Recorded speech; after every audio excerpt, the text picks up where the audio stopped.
This is Pete Moore on Halo Talks NYC. We're going to talk about software. We're going to talk about AI. We're here with Growson Edwards, Northern Virginia, CIPIO, CIPIO.ai. Growson, welcome to the show.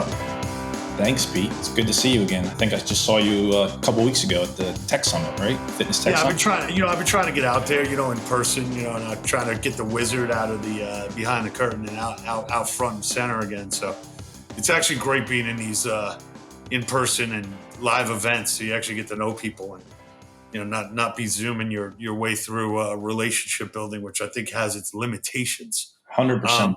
100% agree. Yeah. So look, I think there's been a big paradigm shift in the Halo sector at large as you go to these trade shows and you see the positioning and the size of the teams on the data and the analytics and the software.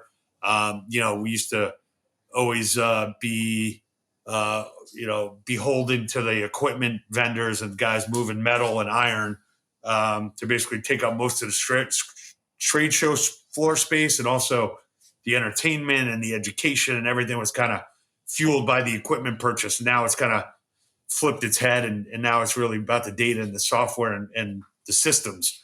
So talk about how you got into the industry, talk about what CIPIO is doing, maybe some case studies or, some wins that you guys have had, and we'll kind of riff from there. Yeah, I'd love to. So, in general, my background's always been how technology helps businesses grow. I've always been a startup guy in the SaaS space. My last company was a business process management platform. So we'd help businesses automate processes for efficiency. And we grew that to about 100 million in revenue and actually sold it to Tyler Technologies, who's a publicly traded company. And when I was out kind of trying to figure out the next challenge I wanted to take on, I actually ran into Sandeep Sanghavi. I had partnered with him in the past. Mm-hmm. He had DX Partners. In his portfolio was Dharmesh Trivedi, who's pretty well known in the fitness industry. And we were talking about, I was really interested in this concept of community. How can brands use their community for growth?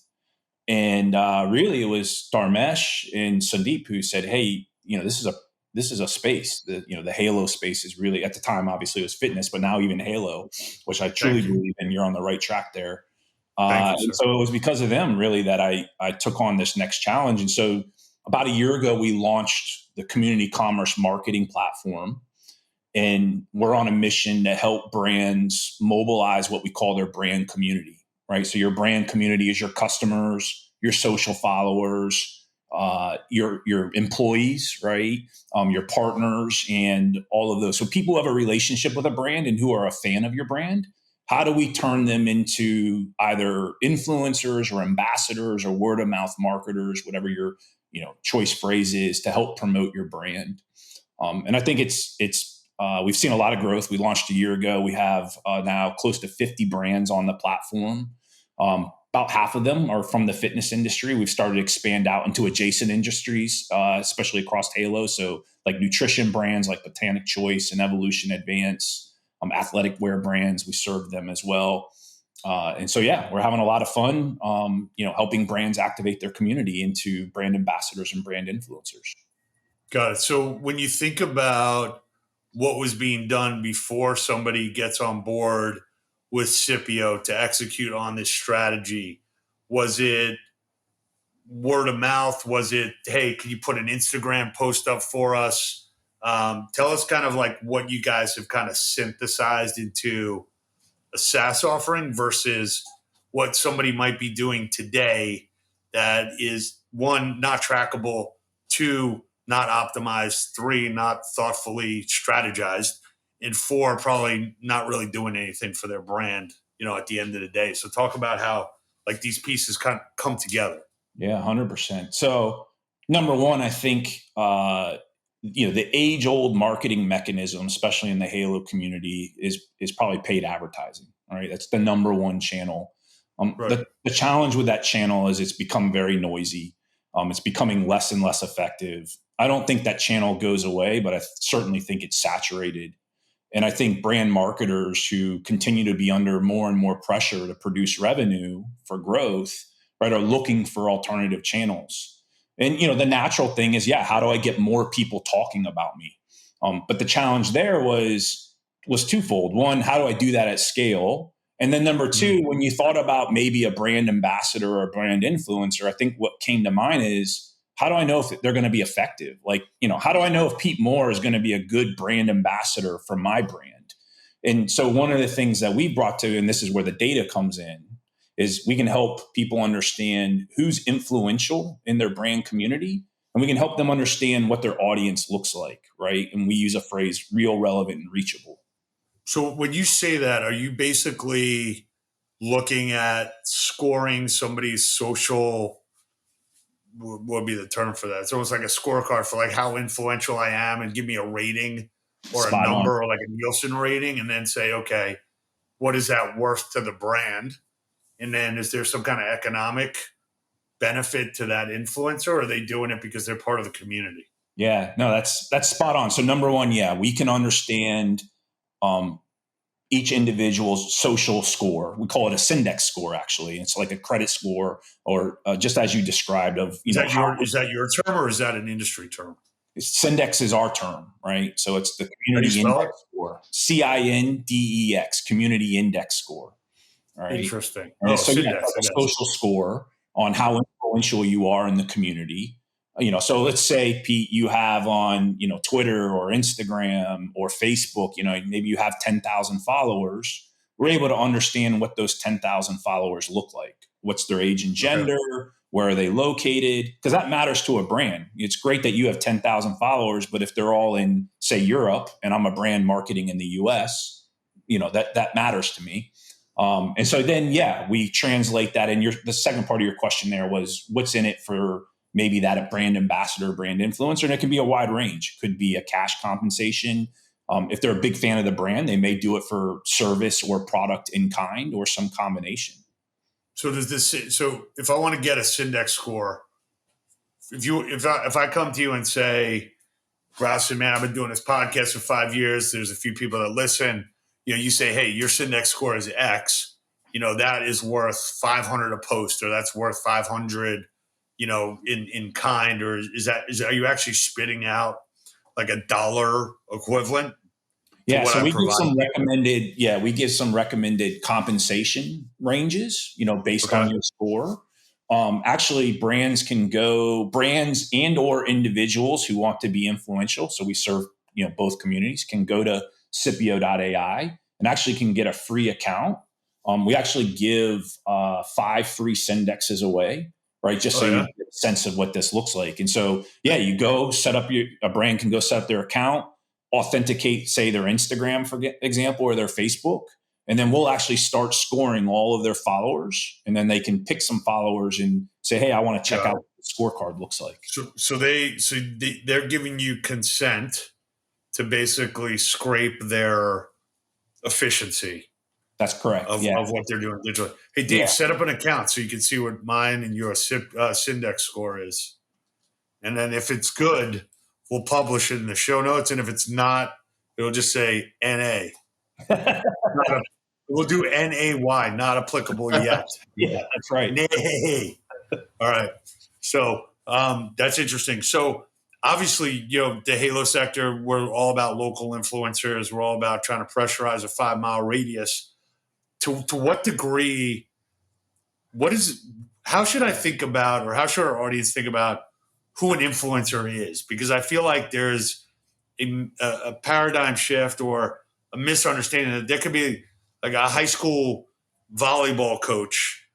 She could be like the highest rated Syndex scorer because she does certain things in her community and actually has thousands of kids and families that are following her. That might not be what you think an influencer is, but it actually is. Yeah. So how do you kind of repurposing the word influencer, or educating people on, hey, this is actually where the juice is on referrals? No, it's a great question. Thank you. We're trying to talk more and more about, because unfortunately, the term influencer has a persona, right? People think of like these people with 100,000 or 1 million followers, and usually pretty people, just taking selfies, right? They have this this ingrained vision. And so Yeah, I'm not one of those, by the way. yeah, me neither. We like to talk about people with influence, right, inside your brand community. And it's funny when we sit down, and we can actually sit down with a brand and start talking through a strategy, and you can see the light bulbs go off when you start to talk about, like, think about adjacent, what we call affinity brands in the community, right? So I think Fitness SF has done a tremendous job with this. For example, they were on a panel at the Fitness Tech Summit, they've built partnerships with the SF Ballet, for example, right, and all of the local sports teams. And then, we look at the followers of, say, the ballet and find who's influential. Again, who has an audience that's local and is the right demographic, to who you're trying to market to. Gotcha. So how do you price the product, and who's the person internally at your average, out of your 50 clients, where does this reside?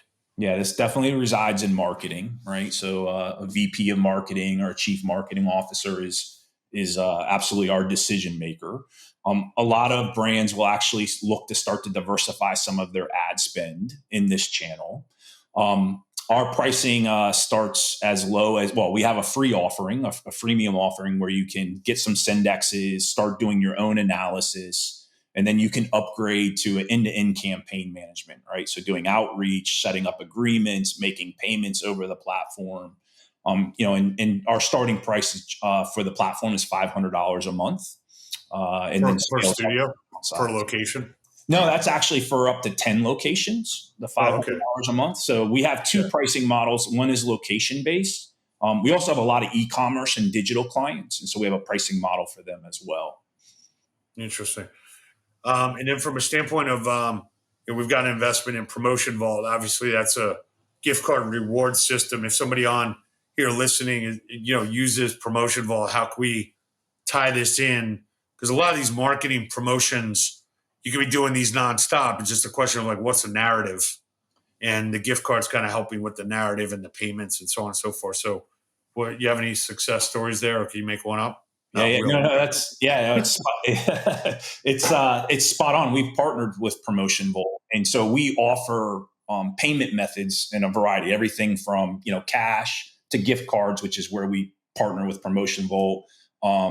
Actually, crypto, right, and then product in kind, right, in kind service or in kind product. But absolutely, I think one of the nice things about the partnership with Promotion Vault is the wide range of types of gift cards, quantities, right? And just the ease of digitally giving those out. So absolutely, we have clients that have paid their community influencers with gift cards. Generally, a lot of, especially gyms, what we see is they'll do a combination of maybe a month of membership plus a $50 gift card, right? Another great approach is gift cards that can be used in the gym, right? To drive more purchases in the club, in addition to that maybe free month of membership. Yeah, gotcha. So when you take a look at an influencer and you get their Syndex score, they're helping you generate leads, or they're coming to events. There should be more and more social events, like we talked about at the beginning of this podcast. What are some of the traps that you guys help people get around? Like, I got a Syndex score, I haven't been producing. How do you kind of offload me, or tell, like, one of your clients, hey, look, if you got to optimize your spend, like, let me give you some business intelligence here. You got to get rid of these 3 people, and I got 3 other ones that we might want to add into that, because that's how, you're kind of like hiring and firing influencers, and I'm sure that's not a business relationship. I'm sure that's more personal in nature, and that obviously could affect your memberships and so on and so forth. So how do you? I'm just thinking of some of the obstacles, or like, hey, here's some things that you got to think about as well as part of this system.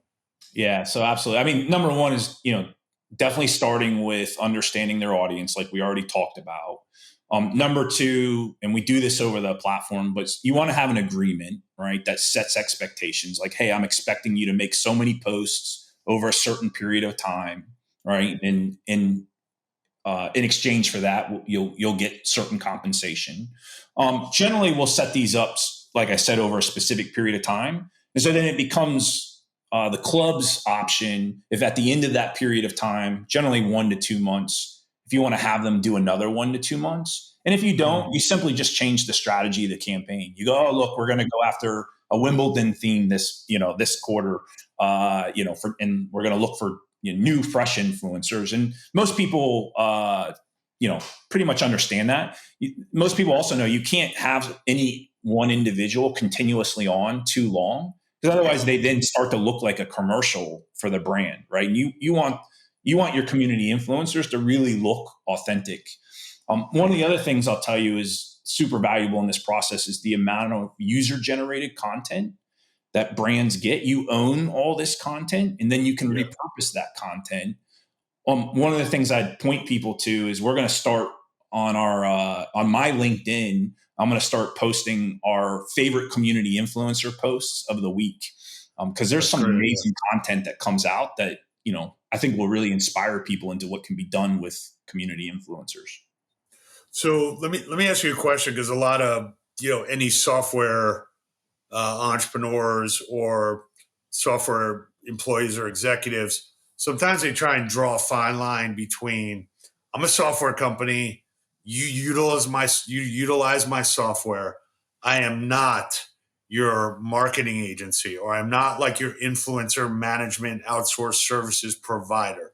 How do you guys kind of delineate between, this is what I do, this is what you do? Or do you say at some point in an internal meeting, like, hey, we know the system works, like we just got to be more hands-on with it? At the same time, like, I'm not in the brand management business, I'm a software company. So how do you guys think about that? Because I think there's sometimes software companies want to become more embedded, and some of them just say, look, that's not what I do. I got to be a structured, scalable platform, and somebody's got to use it. If they don't use it, then they just don't. That's not my responsibility. Yeah, no, that's a great question. So number one, I come from the camp of SaaS businesses should be SaaS businesses and not services businesses. I will tell you today that we have a managed service offering, because we do find a lot of brands who go, I don't know how to do this, or I don't have the time and resources to do this. And so at the moment, we offer a managed service. Our long-term strategy is to build partnerships with agencies to provide that managed service to brands who, don't have the people in-house. And then we're also investing in how do we build coaching tools, educational tools, to help brands learn how to do this more effectively and efficiently in-house. Got it. From some of the data that comes out of these social networks and these bots and, people buying, followers and so on and so forth, how has your software developed to kind of say, like, look, I actually am like the Nielsen rating, and like I've got empirical data and I kind of know where to call bullshit, and I can, make sure that this is authentic? Yeah, 100%. So that goes back to the Syndex score. People who buy followers is a real issue. It's a very common thing. And most people who buy followers actually don't realize that the majority, if not all of those followers, are going to be bots, right? So they think it's a very innocent, hey, I'm buying actual real people, real followers, but you're not. Our software, part of that Syndex score, is we take someone's audience and we segment it into 4 categories. So we can understand, say, if you have 10,000 followers, how many of them are real people? How many of them are what we call suspicious accounts, which are those fake accounts, those bots? Everybody has a certain amount, usually 10, 15% is normal. When it gets north of that, that probably means they're buying their followers. The third category is how many are mass followers, which are also real people, but follow so many people they're not going to see your content on a regular basis. And then the fourth category is actually other influencers, which could be super powerful because there could be all kinds of like joint partnership opportunities between your community influencer and other influencers that follow them as well. Got it. One question just on the different types of marketing channels. Some of it could be quantifiable right away, where I got an influencer, they say, hey, I'm joining, Gold's Gym, join with me. And you see a certain amount of activity that day, right? That's easily quantifiable. Some of it just like, hey, I'm a brand, I'm brand building, I'm getting a certain amount of impressions. I know at some point somebody's going to buy my product or buy my service.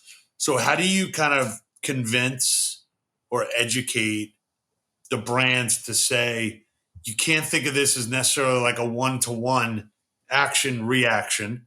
Like we're basically replicating what you're doing in the physical world and give it time to play itself out. Yeah, no, that's a great question as well. So, number one, you definitely need to have kind of clear goals and objectives of a community influencer campaign. I drive every day toward, I want to see revenue return.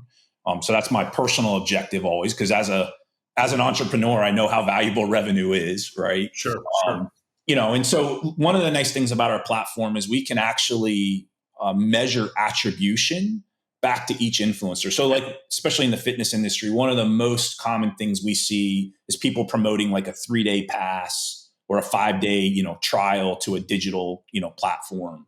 And so we can actually see how many people went and signed up for the 3-day pass or the trial or whatever it is you're promoting, and see that attribution back to each community influencer. So I can actually come forward and say, hey, I can tell you last quarter we had a brand who they hired or activated 22 community influencers. Those 22 people generated 85 posts, had over 250,000 impressions. But most importantly, is it created 340 new trials. And then through their MRM, we could see how many of those new trial customers became paid customers. And they actually saw a 5-to-1 return, meaning they produced about $25,000 in new revenue, and they spent about $4,500 in that quarter on this program.